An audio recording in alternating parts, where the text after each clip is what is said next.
Have you ever ridden a horse? I have. In fact, many years ago, I even took 2 or 3 lessons. I was working at a summer camp at the time, putting myself through seminary. The camp had a riding program, and so in some of my off time, the riding instructor offered to teach me a few equestrian skills. I remember the horse she chose for me to ride. It was an old, experienced mare, chestnut brown, at least in my memories. I don't remember her name, the horse that is. Daisy, maybe, or Star. I don't know. Whatever the case, she was a gentle beast. And despite my very real fears of falling or being thrown, that old mare patiently taught me the difference between a walk and a canter. We never made it as far as a gallop before I threw in the towel. I never did get comfortable in the saddle, and I've not been back on a horse in some 35 years. One thing I do remember from those lessons, though, horses can sense the mood of the rider. A well-trained horse, like my mount at the summer camp, will make adjustments to accommodate for the rider's limitations, the rider's fears. But a young horse, an untrained horse, will react negatively and take advantage of such a rider's weaknesses. That's why only very experienced, very confident riders can break a young horse. I assume it works the same way for other equines, like donkeys.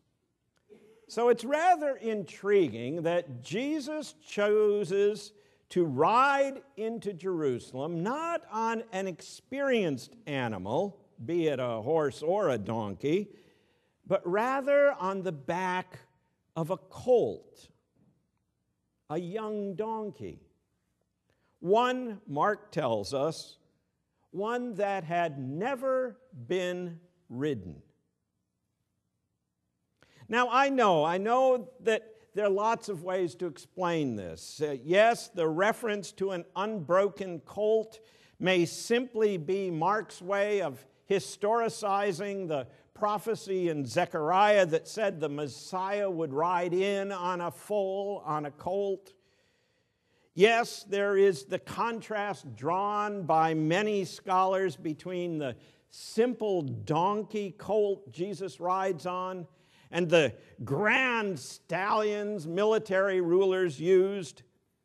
The choice of a donkey's colt, writes one such scholar, is symbolic of a king coming in peace, as compared to a conquering ruler who arrives on a white war horse to judge and destroy those who have been conquered.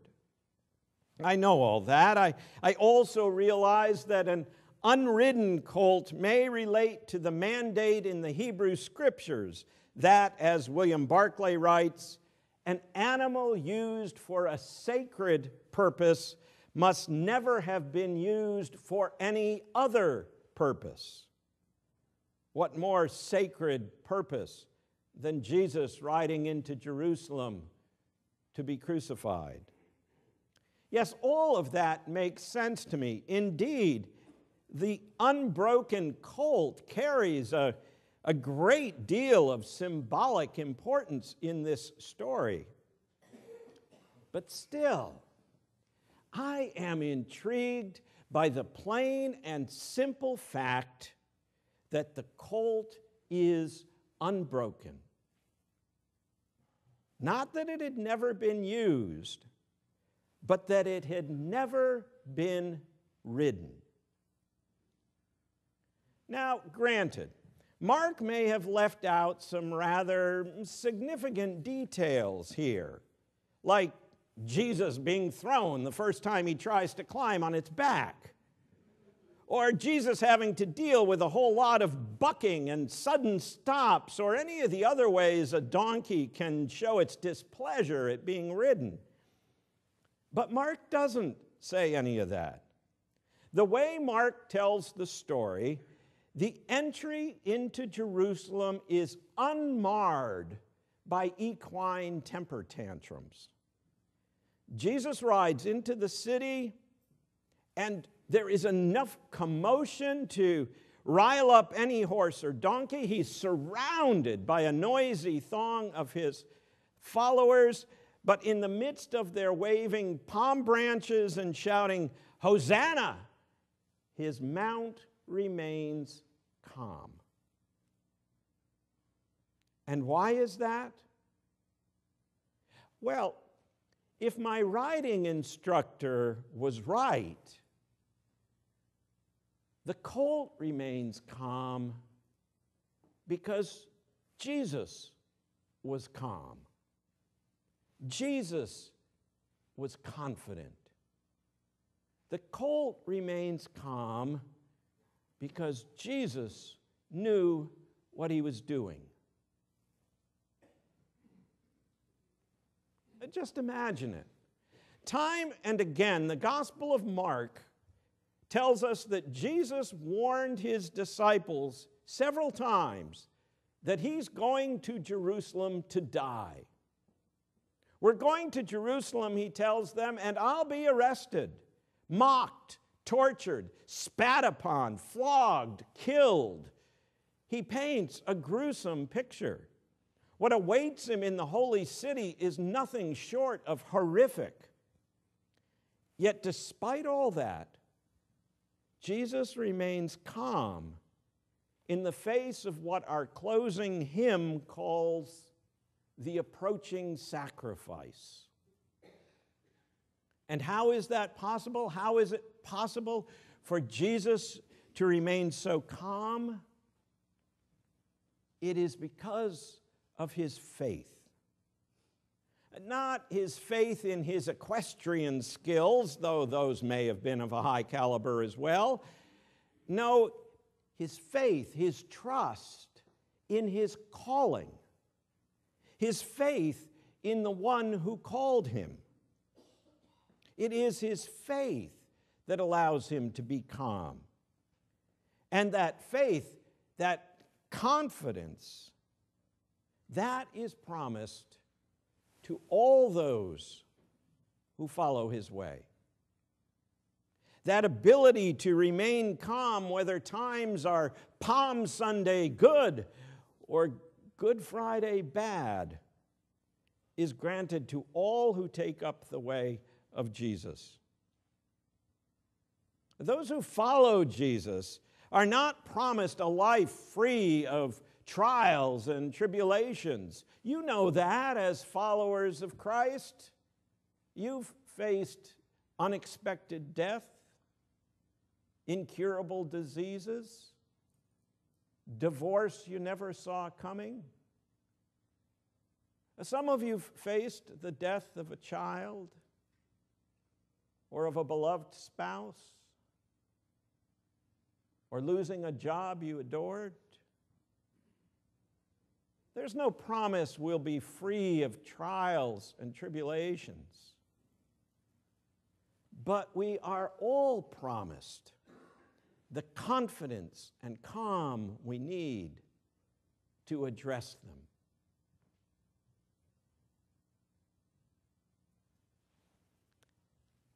Many folks don't realize that Jackie Robinson was a follower of Jesus. It's a sometimes overlooked fact that the man who broke the color barrier in professional baseball was a practicing Christian. And so too was Branch Rickey, the white manager of the Brooklyn Dodgers who signed Robinson to his first contract. Robinson was the grandson of a slave. His own parents were poor sharecroppers in California. While Robinson started his life in the church, Like many, he drifted away in his teen years. He occasionally found himself on the wrong side of the law, and he was one of the regulars down at the street corner. But then a pastor named Carl Downs reached out to Robinson, told him he needed to get back to church. And so he came.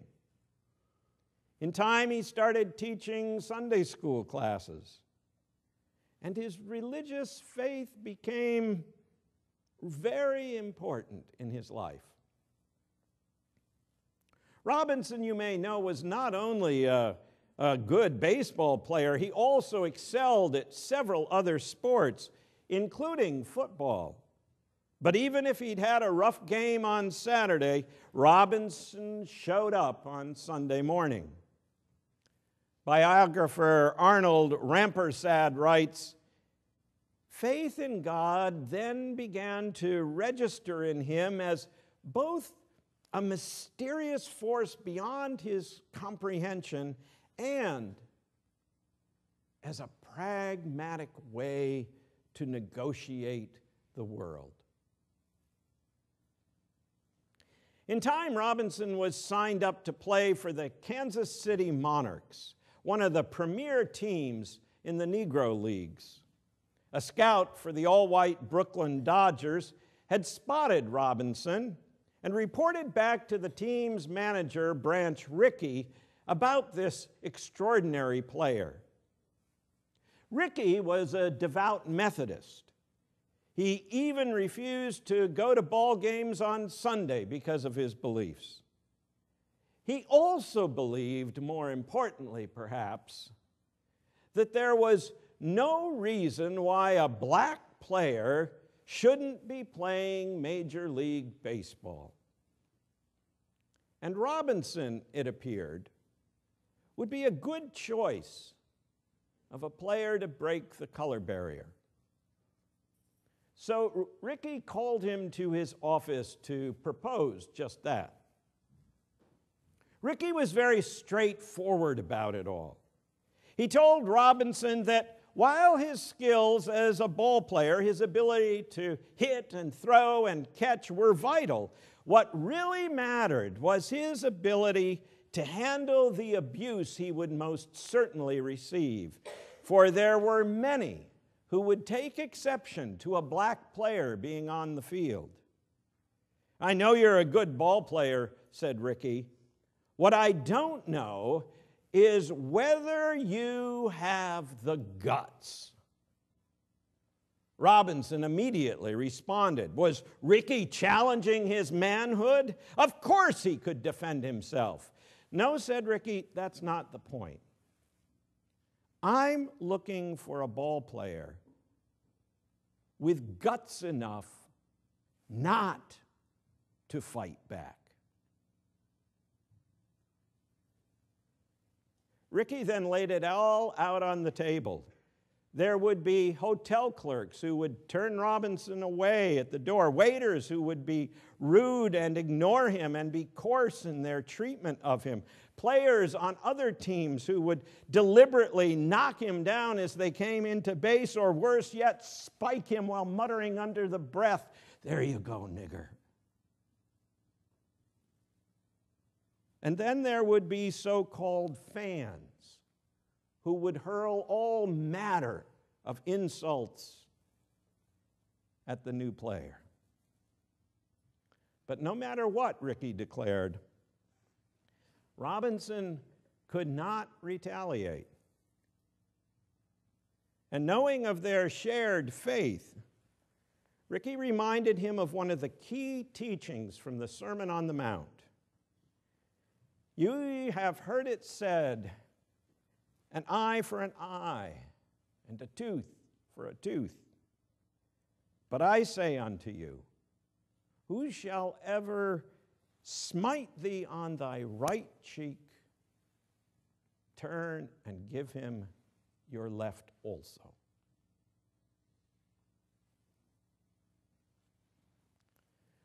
Rickey, unfortunately, was right. All that he had predicted happened to Robinson and far more. but he calmly dealt with it all. He remained dignified and confident because of his faith in his calling to be the ball player who changed history, and his faith in the one who had called him. When he retired from baseball, Robinson continued to be involved in the civil rights movement and was among those who marched in Selma. Many years later, his efforts were acknowledged when he received the Congressional Gold Medal of Honor. And perhaps far more significantly, his number, 42, was retired by all of Major League Baseball, acknowledging his unique role in the history of the game.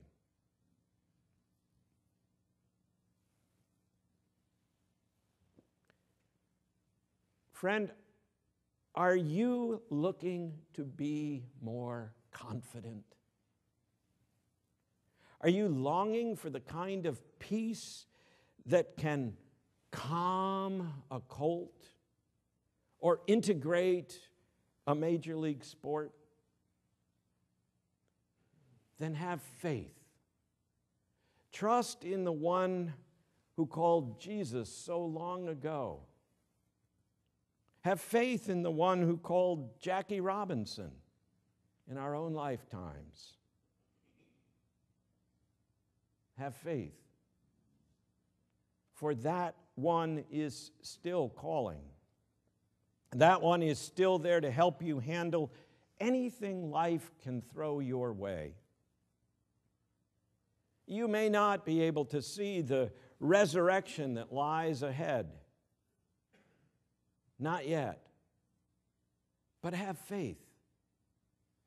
It's there. Just past the outfield fence. Just past a hill called Calvary.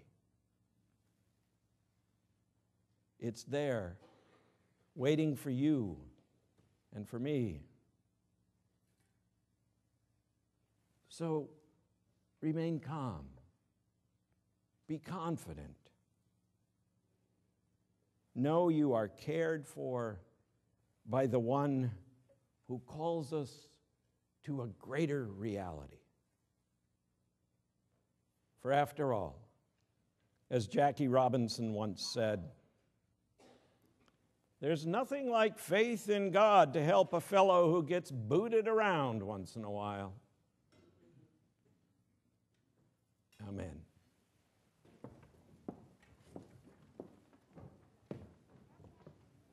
Sisters and brothers, on this Palm Sunday, as we consider all that lies ahead in this week we call holy, might we be encouraged by the knowledge that though it be full of trials and tribulations for Jesus and his followers, it ends in the story of Easter.